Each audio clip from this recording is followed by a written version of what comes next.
continue further, we'll be going over some ground rules. I'd also like to point out this session is also being recorded for future reference as well. As soon as its availability is up on mossadams.com, we'll be sending an alert out via email to all attendees. And some ground rules. So if you've joined us by the WebEx link in your registration confirmation, you'll notice that a toolbar has appeared on your screen. This will allow you to submit chat messages to the presenters and staff. Please use this if you'd like to ask questions or require assistance, and we'll be able to troubleshoot with you directly. We are placing all attendees on mute for this session, and we will have a dedicated Q&A segment where we address the questions that are sent in. Please feel free to send in questions at any time, and we'll have a moderator dole them out to the presenters accordingly. Next, a version of the materials we share today will be made available upon request a few days after the session. So if you'd like to request these materials, please let us know by responding to our post-event follow-up emails, and we'll have someone reach out to you. And again, please note the session is being recorded. So let's go ahead and flip on over to hear our presenters and guests for today's session. From Moss Adams, we have Michael Cullom, our National Director for Restaurant Consulting, and our other featured presenter is Stefan Jardon from Expense Reduction Analysts, a Senior Principal Consultant. We'll also have a couple of featured guests drop in throughout the hour. Jerry Lasco, owner and CEO of Lasco Enterprises, and another Senior Principal Consultant from Expense Reduction Analysts, Scott Knorr. So with that, I will be making way for our first presenter to get started. Michael Cullom, again, leads national consulting efforts for our restaurants practice, serving clients in the restaurant and hospitality and franchising industries. He has served as a CFO, COO, board member, and advisor at various points in his career. Mike? Thanks, Gerald, and welcome everyone. Gerald, you can go ahead and move on to the next slide. Just a little bit about Moss Adams. Moss Adams is a fully integrated professional services firm. We have nearly 3,500 professionals located in 30 offices, geographically located basically from the Mississippi River to the Pacific Ocean. We have audit, tax, advisory, and consultative clients across all 50 states, as well as Canada and China. Next slide.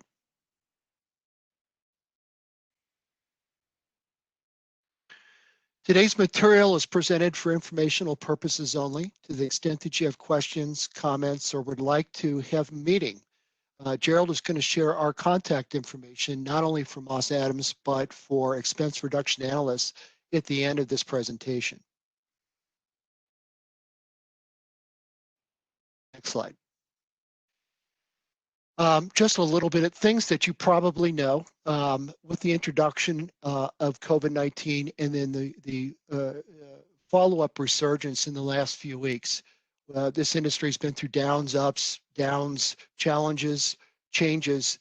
But what has been exceptional is the response from this whole industry, the people, the communication from the leadership, the change in focus in the short term on the right things at the right times. This leadership and this response from the whole industry has generated excitement around our key partners, and they came into play as well: landlords, banks, distributors, suppliers, and the communities in which we serve. The leadership focus was diverted very early on from the normal day to day. Next slide, please. The decisions, I can't talk now, decisions that you make in the next 4 months will be nearly as important as those that you made in the first 4 months of COVID. It impacts not only your company and your brand, but all the people in your circle of influence. And just as important, something that gets left out all the time in these discussions on television is the impact on you. Next slide. With all these unknowns that remain, some of the best planners I've ever worked with have told me that you're constantly replanning and rethinking and re-implementing. It's time to be doing that now. The industry's at an inflection point. To the extent that your cash flow is negative, you're not back to neutral, it's time to be pressing hard to try to get back to cash flow neutral. And here's why. We don't know if COVID is going to resurge again and again and again. It may not. But to the extent that that happens, you need to be self-sufficient in cash. Sources of cash may or may not be available for you. To the extent that Congress is going through additional legislation as we speak. In fact, we just got additional guidance from Congress this morning. Some of those sources of cash may not be available to you. So what does that mean for you? Where do you go from here? Last week, we focused on the top line. This is the cash inflow for your P&L. We focused on menu and price, some ideas that you might be able to apply right away to drive cash into your business. Today's focus is on the use of cash, on expenses. To the extent that COVID rolled out, a focus moved away from some of the typical day-to-day things. What should go back on the table with regard to focus and ideas to bring more cash to the bottom line? Next slide. I want to talk about labor just for a moment. We feel that in the near term, your options might be limited with regard to labor. And there are some barriers that are causing this. To the extent that you have a PPP loan, the compliance says that it's all about rebuilding your staff to pre-COVID levels and paying them a wage that's equal to or higher than what you were paying, again, pre-COVID. And with that, once you've achieved that, forgiveness becomes better and easier and more fulfilled, where you can get perhaps all or a big portion of your loan forgiven by the government. Also, what's happened is the expansion of unemployment benefits. Some people are making more money staying home unemployed than they were making working in the restaurants. And what this has done is created a bit of a barrier, although it's been really terrific for those employees. It's allowed them to survive and perhaps thrive during the COVID pandemic. However, this has made it very difficult to rehire people. And to the extent that you aren't able to rehire, you hire new people and you have to train those people. In fact, some of our clients and our acquaintances in the restaurant business have paid additional wages as incentives to bring people into the restaurant and perhaps wean them off the unemployment benefits. Next slide. So if labor's not the answer, where can we focus? We are joined today by Expense Reduction Analysts. We're going to provide some additional ideas, new, old, and different ideas around your sourced expenses. ERA is an international consulting firm focused on expense categories across a wide variety of industries, including multi-unit restaurants and retail. Stefan Jardon is a CPA and former CFO. He has, as Gerald mentioned, he's invited 2 additional guests to join him today to share their ideas with you.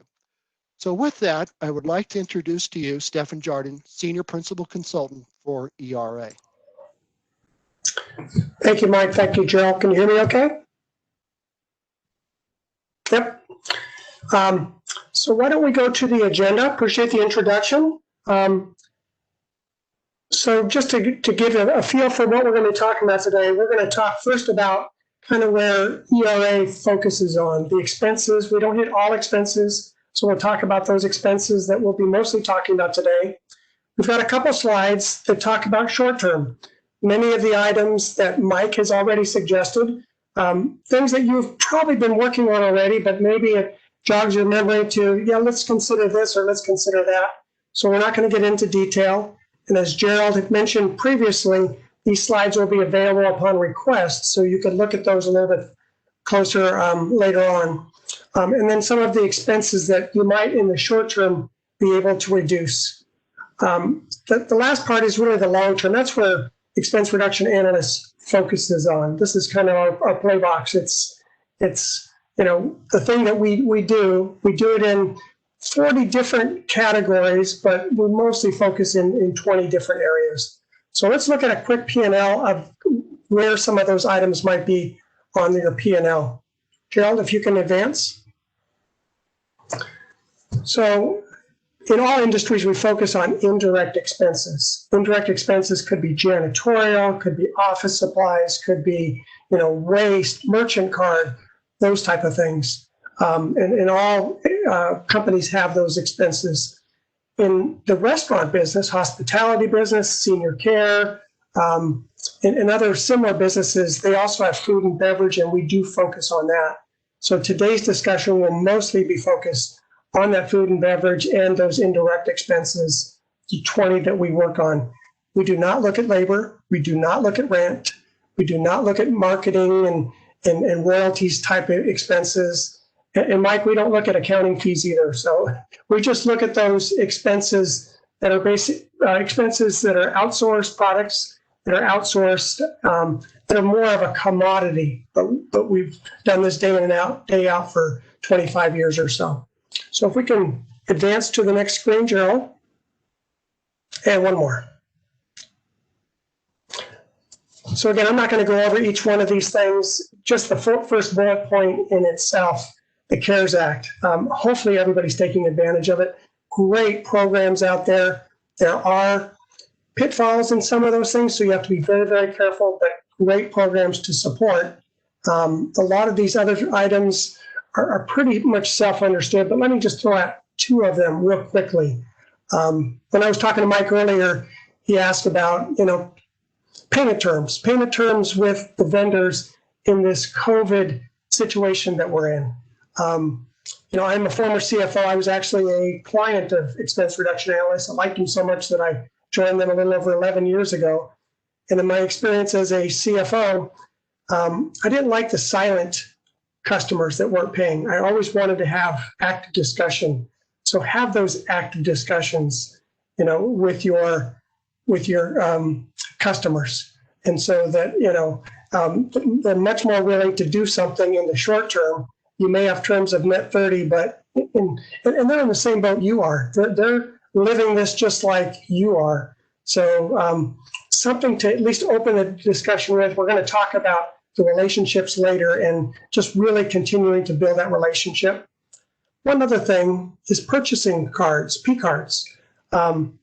Maybe some of you have done this before. P cards have been around for a very long time, and that's where you're going to purchase a lot of your goods and services basically on a credit card. And the advantage with P cards is that they're going to provide you not only compensation back, but maybe make your operations a little bit more efficient. There are significant rebates if you can move a lot of your vendors over into a platform like that. A lot of our customers have moved 25 to 40% of their payables, their non-payroll payables, into something like that, and they're getting anywhere from maybe 80 basis points into almost 2% back. So it's worth revisiting.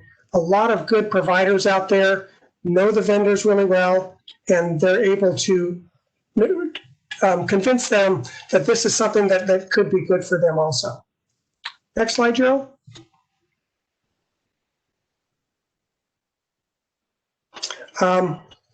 Again, I'm not going to go through each one of these points, but insurance is worth a mention. Obviously, insurance is very expensive. Workers' comp is, as you all know, it's based on estimated wages for the year, and those wages have not been what you would have expected. And so there's probably going to be a shortfall. There's probably going to be a refund at the end of the year. And in our experience, a number of insurance companies are actually very flexible, and they don't usually do mid-year changes. But in that regard, talk to your broker. See if they're able to make a change on your behalf and reduce that amount that you're paying for that workers' comp. And that could be with other categories too that are tied into sales or other denominators. Staffing, I won't get into staffing, as Mike had mentioned. That's obviously a very big expense but it's really unknown, and it's tied to so many things like your PPP loans. So Gerald, if we can go to the next slide. So while you've been and continue to focus on the near-term survival, we'd like to present some natural term cost opportunities, along the way. Basically 10 best practice tips to help your business. So Gerald, if we can go to the first one, actually the first three. The first thing to do is, before you can even think about figuring out what expenses you can go after, the first thing is to understand what your expenses are. So you need to run either an AP report, get a usage report, online from your vendor, or actually, get it from your vendor. Don't just do invoices. Invoices are tedious to put together, transcribing errors. You should be able to get all the information that you need from just a usage report. This is usually an enlightening thing for our clients. They didn't know they were spending this much on that category or this particular item, but they were actually being charged one price in one area, one price for another area, that they were buying it from multiple vendors. Obviously, if you can consolidate vendors, that's an opportunity for you. They might not have been taking advantage of contracted prices. A lot of vendors will set things up for you to begin with, and you can save a lot of money on contracted items, but on non-contract, you're not going to save as much. And that should be able to tell you, if you've now moved away from those contract items and non-contract items. And again, maybe some of the contracts that you have, we have a client right now on FedEx, and not all the locations were using the contract. FedEx didn't put them on there. So to double check to make sure each entity location is on that particular contract. A merchant card, you might have a contracted rate of X, but because of downgrades, maybe avoidable downgrades, you're getting a higher rate than X. So you need to go back and look at why those are. So, some of these answers might surprise you, but that's the first thing that you need to do, is to look at what your spend is. And from the spend, you need to look at what your contract is. Do you have a long-term contract? Some categories only have long-term contracts. Could be waste, could be uniforms. Some could have contracts that are long-term, but like office supplies give you an out within 30 days. So without cause, so you should be able to get out of those. If you're a franchisee, a lot of franchisees are, I'll say, stuck with the contract that was negotiated by the franchisor. So even if you wanted to negotiate with a Cisco, the Cisco has that price, that product in the system and negotiated already, and you don't have any choices. So you need to figure out what you're able to actually negotiate. Some things are off the table, some things are, not off the table. One of the ideas is, or some of the things that you're looking at a contract is, have you exceeded the annual percentage that they weren't supposed to increase prices on? We just had a client that we looked at back for 8 years and, got back 8 years of overpayment because they went over whatever that index was or that cap was. So you need to make sure that you're looking at that to make sure that they're not going over that. And we'll talk about that in monitoring later on. The one thing I'm going to emphasize, and it shows up here on the screen as the first point, evergreen clauses. We hate evergreen clauses. I don't know of any circumstance that you need an evergreen clause. And just to remind you what an evergreen clause is, evergreen clauses are that at the end of the contract, it automatically renews unless you tell them 30 or 60 days before the end that you don't want to renew. And a lot of these contracts, again, are for 5 years. So then you're stuck another 5 years and another 5 years. So when you're negotiating these things, don't have an evergreen. There should be no reason why you have an evergreen clause in there. And lastly, on this slide, once you have that information, once you know what you can go after, develop a strategy and act on that strategy, which requires commitment. It isn't just, deciding that you've got an expense, that it's up for renewal, or you get a quote from a current supplier, you just go out to 3 of the industry names and pit them against each other. And where do you start? What category do you start? Most importantly, do you have expertise in that particular category? All of our clients ask that question, which basically starts a conversation with us. I've asked one of our clients, Jerry Lasco with Lasco Industries, to join us on the call today, so you can get a different perspective, not just the consultant perspective, but a different perspective. Jerry, are you there? Yes, I am. So let me ask you a question I've asked you already. So we get this with all clients because you're bringing in an outsider. And so my question to you is there has to be internal resistance from you as the CEO, internal resistance from stakeholders, that think that they're maybe doing a good job or whatever, especially if it's a key item like food, And so I throw out the question, was that a problem and how was that problem overcome? Well, I think the problem was overcome by getting everybody in a room or on these days on a Zoom call and hearing how the process works.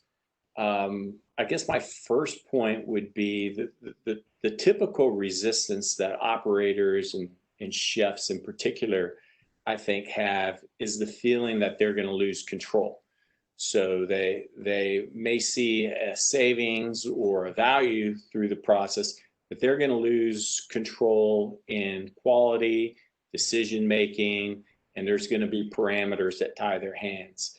And once the conversation begins, and I think the team realizes how the process with ERA works, they realize that they're not losing control whatsoever. In fact, they're gaining control. They're gaining expertise. They're gaining insight, and they're gaining a great amount of work without having to put in the time to do it.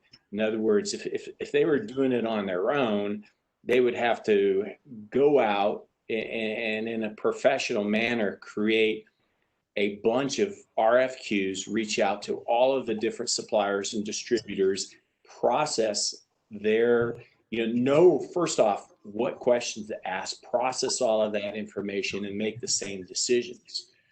In this situation, we as the team, the senior leadership, along with the executive chefs and that team, get this data provided to us, and we still get to make the decisions. We get to make all the decisions based on the quality. We get to make all the decisions based on the broad spectrum of elements that are important to us, whether it's delivery times, whether it's returns, the specs that we may have for particular recipes and dishes.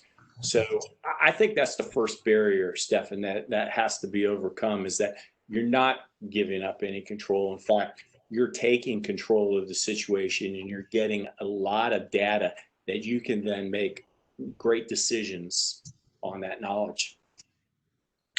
So Jerry, I know that Scott's going to come on in a second and he's going to talk about, even if you get good pricing, you have to monitor that because pricing seems to be all over the board. Were you guys good at that before? And maybe you actually got educated in how to do that. Was that taken off your plate by going through this exercise? Yeah, that's a key point. And I really can't emphasize the value of that enough. And I think chefs get this pretty quickly, and so do, general managers. It's one thing talking to your sales rep with a supplier and negotiating a price or getting a great price. It's another thing day in and day out, delivery after delivery, monitoring what's coming in and monitoring all of the invoices. So the analysts with the ERA do all of that. They audit every single invoice. And one of the things that I found in 20 years in this business is that if you're not looking, if you're not auditing these invoices, you have no idea what's going on out there. And I'm not going to point my fingers at any suppliers, but the flip to that, the other aspect of that is if you are, as soon as you start auditing invoices, every single invoice in a consistent manner, the mistakes stop coming. The issues, the problems, all that challenge, all those challenges that take a tremendous amount of time. And most of us in the restaurant business, we start off really motivated to do all that paperwork, but then we slack up. Now, those challenges, those issues are addressed, and they're addressed on a regular basis. We get to see all the audits, we get to see the mistakes, and they quickly go away. So that's a huge plus. Well, Jerry, you took all of Scott Knorr's thunder, but I'm going to let him address it in just a second. So thank you. I'm assuming you're still available for Q&A afterwards. Absolutely. Okay. Thank you very much, Jerry. Thank you. Okay, let's go to the next screen on understanding the market, please, Jerry. So this is probably the most important of all steps, and probably the biggest contributor in the 10 to 30% of the savings that we see. You guys are an expert in the restaurant market, but are you an expert in your suppliers market? Do you have a market that's regulated that you can't even approach, like energy? You have to be a deregulated state to really save anything, or waste. It could be the cities or counties have that locked up. They're getting something and they require you to use X provider or whatever. Are there acceptable suppliers out there, or enough suppliers? Do you know the suppliers that are known for price creep? And there are. They will start off at a low price, and then they will increase that. And as Jerry's probably recognized, you don't even see it coming, and it's there. Benchmark pricing, as indicated on your slide, that's key. When you buy a car, you can go to Edmunds or you can go to Kelley Blue Book, and you could tell exactly what you buy a car for in your particular area, and that's a fair price. But how do you find out what that benchmark price is for your size company, industry, geography, et cetera? It's just not always available easily. Terminology. Suppliers quickly use jargon to assess your level of sophistication in a business. You can imagine that they're going to treat a receptionist different than a VP of supply chain. So you need to have that terminology down. Technology. Does the supplier have the right technology? Just a quick case study for one of our current clients. We've got a healthcare staffing client, and they do background checks and drug tests, as you can imagine. Even though they switched a year ago and got 15% savings, they wanted us just to double check to see if there's something else we could do. So we went out to the market. We went out to 10 different suppliers. There's actually 3,000 in this space, but we knew the 10 to go to, and including the incumbent. Because of the technology, the winning supplier actually delivered 60% savings on the background checks. But even more important than that, the thing that they were really excited about, the client, was that they got better service. They got better applicant interface, integration with HR systems, and other things beyond the $600,000 of real cash savings. So know what that technology is that might be able to save you some money. As I suggested before, ERA works in about 40 different categories. We really focus on 20 day in and day out. And our specialists have very narrow backgrounds into uniforms, linens, merchant card records management. So we brought one of our food specialty folks on the line, got a PhD in food science, knows a lot more than I will ever learn in food. And so we asked him to be on the line, and he will also be available for Q&A, just to give a glimpse of what he does to manage expenses for his clients. So let me introduce to you Scott Knorr. Scott? Thank you, Stephen.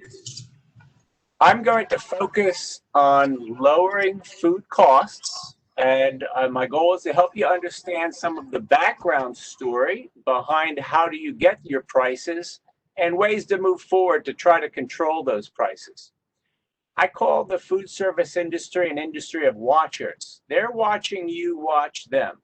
You're watching chicken breasts like a hawk, so they give you a good price, but you can't watch everything, so they're going to kill you on the frozen vegetables and the flour. And client I had, I remember he told me he bid out his entire spend. He chose a supplier with the lowest prices, and 3, 4 months later, he had no idea if he still had good prices because all the prices were different. Now, to give you an idea of the industry, I know a colleague, he was president at a Cisco, vice president at a US Foods, a Reinhardt, and he was telling me how in their pricing system, each client was rated an A or a B. And internally, they called A the smart clients and B the dumb clients. Smart clients asked questions, challenged prices. B clients, the dumb clients, did not. And they had an algorithm built into their pricing system that if you were checked off as a B client, it automatically tracked what you were buying and automatically overcharged you. I don't know how it works, but artificial intelligence. So our goal with our clients is to help two things. One is to obtain lower costs, but more importantly, it's to maintain the lower costs over time. So they still have good pricing 6 months later, a year later, 2 years later. Obtaining lower costs, anybody can do that. All you have to do is bid out your entire spend, not what you need next week or this week, but the entire annual spend. And you will have suppliers sharpening their pencil to get that business, especially if you're promising them 80% or more of your business. Anybody can get those. And it starts with a cost plus program. Your price is their cost plus a percent markup. But the key is if you don't have controls in place, you won't maintain those prices. Even group purchase organizations, for example, in senior living, that dictate the markups to the distributors and they bring them millions in business, they don't watch the markups. And so we'll easily do a project without changing the GPO, without changing the distributor, without changing what they buy, and we'll save 4 to 6% because nobody's watching the markups. And if you're not watching, they're not following. So the controls that we put into place basically are designed to help the distributor look at you and see you as a smart client. So it starts with audits. And yes, you can audit the cost of your distributor. You have to ask for it when you're negotiating, but you can have those audit rights where you can go in and see their invoices from their suppliers and compare them to your invoices and make sure that you're getting the right markups. Other things I do is I'll look at prices every month. If you bought it in July and you bought it in June, I'll compare prices. And if it went up more than the market conditions dictate, I'll question them on it. Why did this go up so much in a month? If you have more than one location, compare prices between locations. Same item, bought the same month, same week, should have the same price, but it doesn't, and you question. And the key is not finding the mistakes. There's always going to be errors here and there, but the key is they see you as a smart client. Because if you're a smart client, they don't play the games with you. Most clients are not smart clients, and there's plenty of clients to play games with. So we want to see you as a smart client so they stop doing the games. Because it's a bother to be asked questions. If you're getting questions every month, check this, check this, check this, they get tired of that. They need to spend their time elsewhere. And so the mistakes, as Jerry said, the mistakes start disappearing. So that's it in a nutshell. I'll leave it open for questions at this point. Thank you, Scott. And we will have a time at the end for questions. So let's look at the fifth point, challenge the status quo. Why are you doing the things that you're doing right now? Why are you not looking at alternates when you could probably be saving more money on alternates? And are you married to your current supplier? Would you switch if there was a better choice? We understand that there's switching costs, but the question is, would you switch for the right price? Number 6, define your key non-price requirements. The example I gave with the healthcare staffing company, price was second. It was not first on their category. It was really all those other things that made them more efficient. So understand what those are. You're looking for the greatest value, the most benefit at the lowest price. Could be service level agreements, quality and delivery records, account management, problem escalations, etc. And talk to all of your stakeholders, because just one stakeholder can ruin it for you if you haven't addressed what those non-price requirements are. Gerald, can we go to the next page? Number 7, go to market on a regular basis. Long-term relationships can be expensive, especially if you're complacent. I'm not suggesting that everyone's complacent out there, but if you are on particular categories and you don't challenge the supplier, like Jerry and Scott were mentioning, the price is going to increase. Every time we come into a company, we see a long-term relationship. Most of the time, the price isn't at the right price, and we need to do some negotiation. Don't go out to bid too often. If you do, then suppliers aren't going to take you seriously. Not enough, and the fat creeps in. Most of the time, % of our clients stay with the incumbent, but at a lower price. And our RFP, we'll talk about that in a second. Tip number 8, very, very important. Mike and I talked about this quite a bit. Develop strong relationship with your supplier. We talked about that initially on accounts payable, to make sure that you're talking to them. You want to partner with them. You want to be fair with them. They're living in the same situation with COVID that you are. So you want to be fair with them, and you want to build that relationship, not just for today, but the long term. Figure out what makes them money. A lot of expense categories, they've contracted for certain items that they make money and that they can pass it along to you. So talk to them about how you can get your prices reduced. Reduce their risk. Show them everything that you've got. Try to reduce the risk so they're not having to price for risk. If it's volume, type of product, frequency. Partner with your broker. Question, is your insurance broker aligned with your business? When insurance rates go up, does he or she make more money? To me, that's not alignment. Does it make sense to get into a fixed fee arrangement instead, something that you can both live with?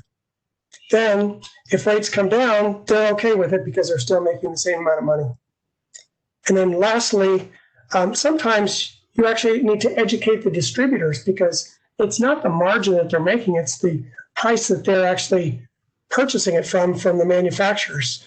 We had a large sports arena in Southern California, and we had that discussion with the distributor because he said, we're going to lose money. And I said, no, you're just buying it from the wrong cost. He went back to the manufacturers, got a 20% reduction, and passed it along to our client and to the other clients. So it was a win-win situation. Let's go to the next slide, Joe. So as both Jerry and Scott emphasized, you have to monitor and measure. They know that you're watching. They know that you're smart or a dumb client. And so just make sure that you're checking, especially at the very, very beginning. And not only do that, but report the results to the people impacted. I hear a ringing sound. Not sure where that's coming from. Apologize. And so if your off-contract is getting too high, you want to make sure you're going back onto contract. That's where all the savings are. And you can get this information like I talked about in tip 1. Just get it off of the usage report. There's an old Russian proverb that Ronald Reagan, not to get political here, made famous. It said, trust but verify. So trust but verify. And lastly, change the culture. Make sure that the employees understand the importance of expense reduction and that they're spending their money like it's their own. Encourage cost-saving suggestions. Evaluate and give feedback, and consider having a reward system. We see a lot of clients do that. They get $500 reward, and usually they're saving tens of thousands of dollars to do that. So, Joe, let's go to the next screen. Might be speeding this up a little bit to give enough time for questions and answers. Again, I'm not going to go through each point here, but I'm going to maybe just mention a few of these misconceptions and challenges. Probably the same pricing. Before COVID, we got an airplane. If you would have asked 100 people on the plane what price they paid for the flight, you would have had maybe 100 different answers. So that's what's happening right now. Suppliers think that everyone thinks that they're getting the same price. They're not getting the same price. We see it all over the place, even if it's in different location. Supplier loyalty, we talked about that. Generally, the longer the relationship, the farther the prices are from a true market. And again, on renewal clauses, don't do evergreen clauses. It's in their best interest. It's not in your best interest. Benchmarking. Just know the numbers that you need to get to. Once you know what those numbers are, drive for those particular numbers. Gerald, can we go to the next slide? All right, plan, execute, and analyze. The plan is really the tips 1 through 3. It doesn't mean that you need to go up to bid each time. It may just be with your incumbent. I wouldn't tell the incumbent that that's the case, but it might just be with that incumbent.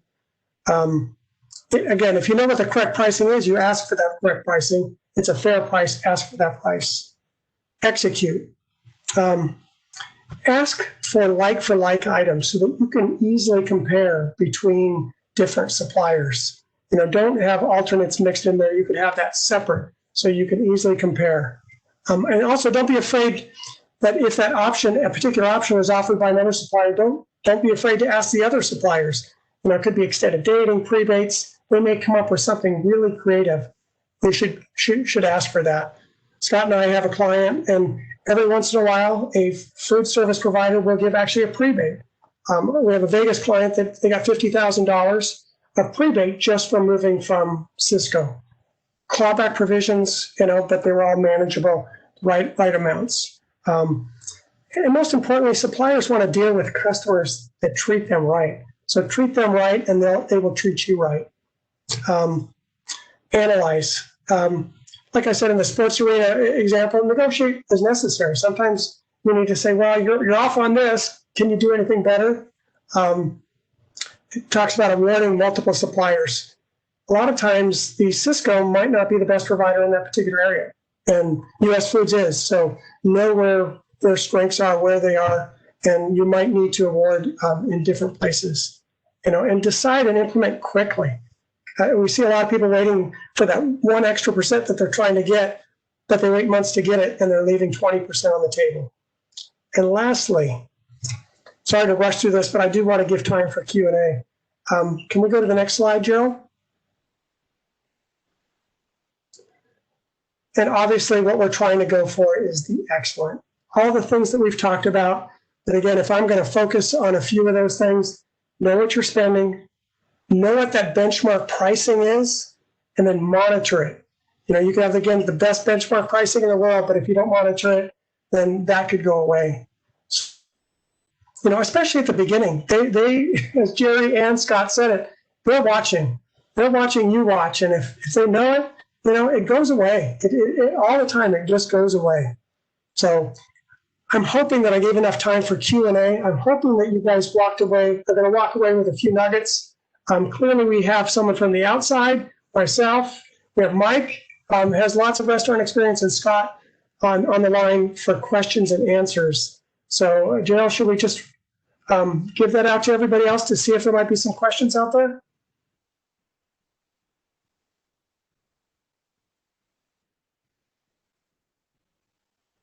Gerald, I don't hear you. Are you muted?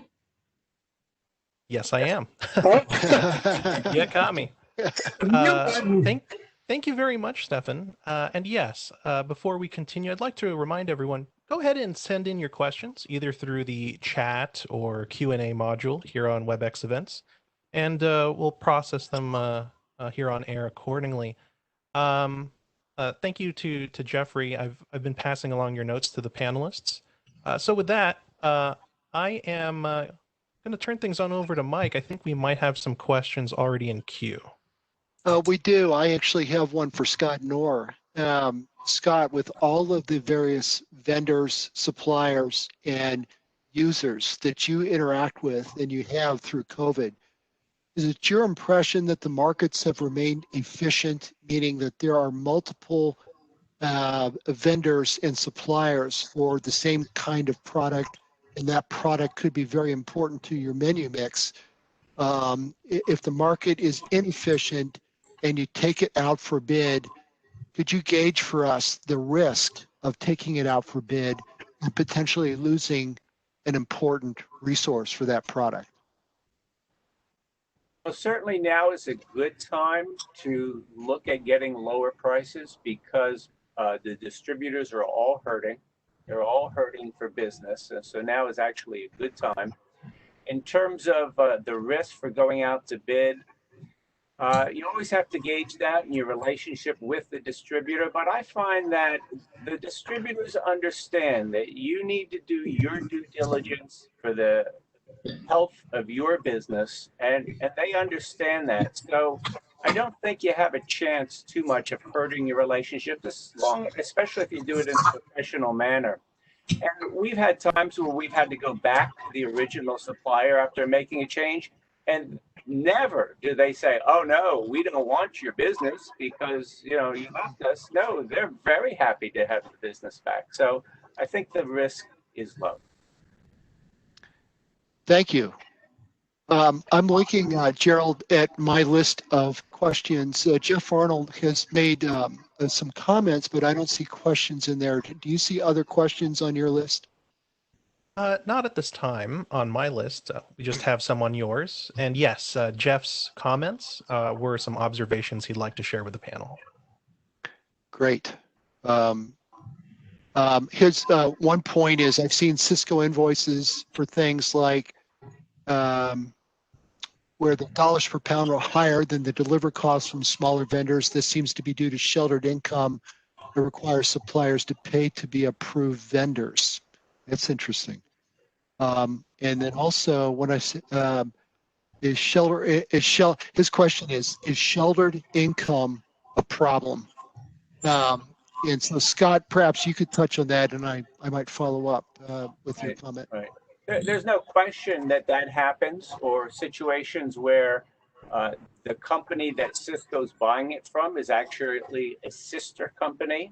And so they're not giving you a markup on their price from the manufacturer, but on the price from their sister company. And so they could say, "Oh, I marked it up 10, but the sister company marked it up 10 before that." But this problem with shifted income, absolutely. And there's not anything I know of that you can do unless you have an insider that can tell you about that. That's why we focus on the markups, and then focus when analyzing the results of a bid. Look at, well, what's the price? In the end, what's the price? If they have sheltered income, fine. But in the end, what's the price that I'm going to have to pay? But yeah, there's no question there are games that are played in the back office. I have to believe also, Scott, that for larger operators who need large quantities of a particular item, that sometimes that extra money you pay protects your volume purchases, where smaller suppliers can't meet that kind of level. Okay. Is that a fair statement? Sure. And certainly, if you have high volumes on items, you can drive decisions. You can drive agreements with manufacturers in exchange for that volume. One thing you want to do is make sure the supplier is giving you back rebates that they've negotiated for those items. And a lot of times it just has to do with asking and comparing the price to another distributor's price. So here's a question from one of our colleagues at Moss Adams from Corinne. What about PPE needs? Any hints on getting lowest cost on those items?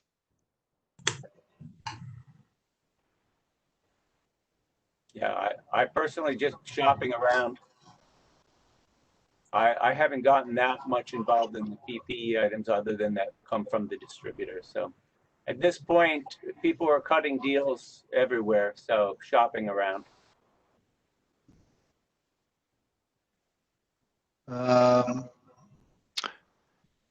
Stefan, do you have questions on your list? Let me see if I'm on mute. No, I'm not. So Scott, we talk about the ability to audit. I think you have statistics on who actually audits. If they've got the audit ability on these markups, how many times do we actually have clients that do the audit? That actually do the audits? Very rarely do we find clients are already doing the audits. It does happen sometimes. remember one time we were at Cisco headquarters in Houston waiting for an audit to begin, and we asked how many people actually do audit that could. In other words, they negotiated the audit rights, and they said only about 7% actually do the audits.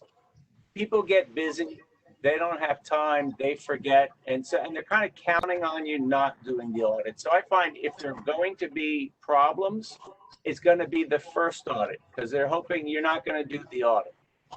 They're used to us doing audits, so they know we will, but they're hoping that whoever has the rights will not do the audit. And I've had audits where every single item was wrong in the first audit, and you never know.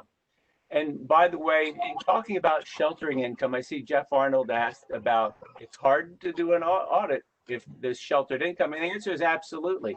There's no question that in the end, you're only hurting cats, but at least if we can keep them in the yard rather than running out everywhere, at least we have some control over it. Let me ask a question of Stefan and Scott around benchmarking during a COVID crisis like we're facing. Is benchmarking more applicable, less applicable, or about the same versus a non-catastrophe situation? So I'll answer it. It depends. It depends on the category. It depends on the vendors.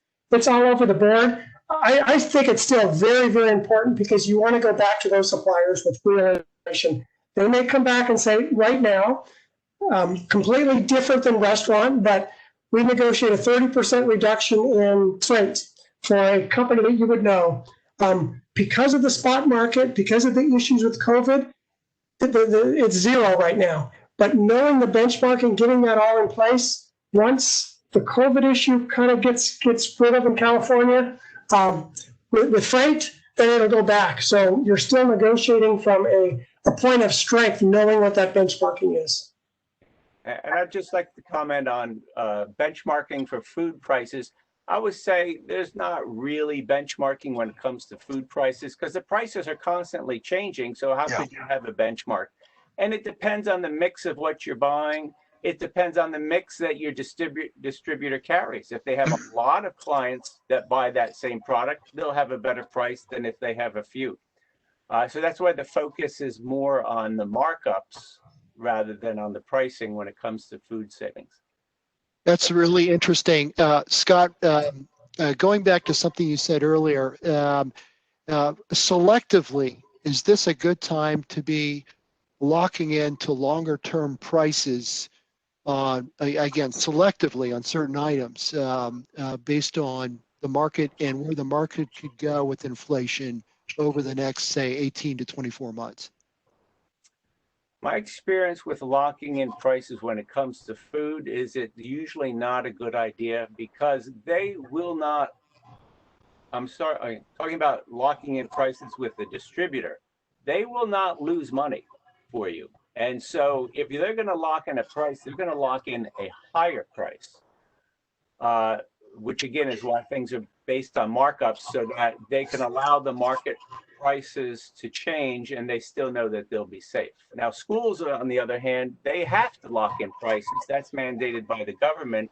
But in that case, they need to go back, the distributor needs to go back to the manufacturer, and it's the manufacturer that's committing to the lower price. But overall, for a restaurant, to lock in price is more of a problem rather than less. Let me ask Jerry Lesko. Jerry, do you have purchasing people that focus on this, or do you pass some of these responsibilities down to the restaurant level, to your staff at the restaurants? Yeah, we've run things both ways in our existence. At one time we had a team of people that were in charge of procurement. At this point now, it's completely delegated or passed on at the restaurant level. So our executive chefs take care of that along with their sous chefs and our partners at ERA. That's fascinating. The bigger the company, often you see a consolidation of responsibilities at the corporate office. But on the other hand, a good chef likes to keep their fingers in the acquisition part of it, I believe. Is that a fair statement? Yeah, I think it is. And we have several different concepts, and there's pros and cons to that. But it doesn't translate exactly to products, and it doesn't translate, our menus are not the same. So each chef is looking at it from a different creative perspective, and that makes things more challenging. It allows more creativity and a different group of a wider span customer base, but it definitely does add its challenges and inefficiencies. And that's why I think ERA for us is even more effective, because at the corporate level, there's no way we can manage all of it. That's interesting. I have one more question, Gerald, and then we can perhaps wrap it up. This is for both Jerry and Scott. Earlier this year, we had some supply chain disruptions, especially with meat and beef.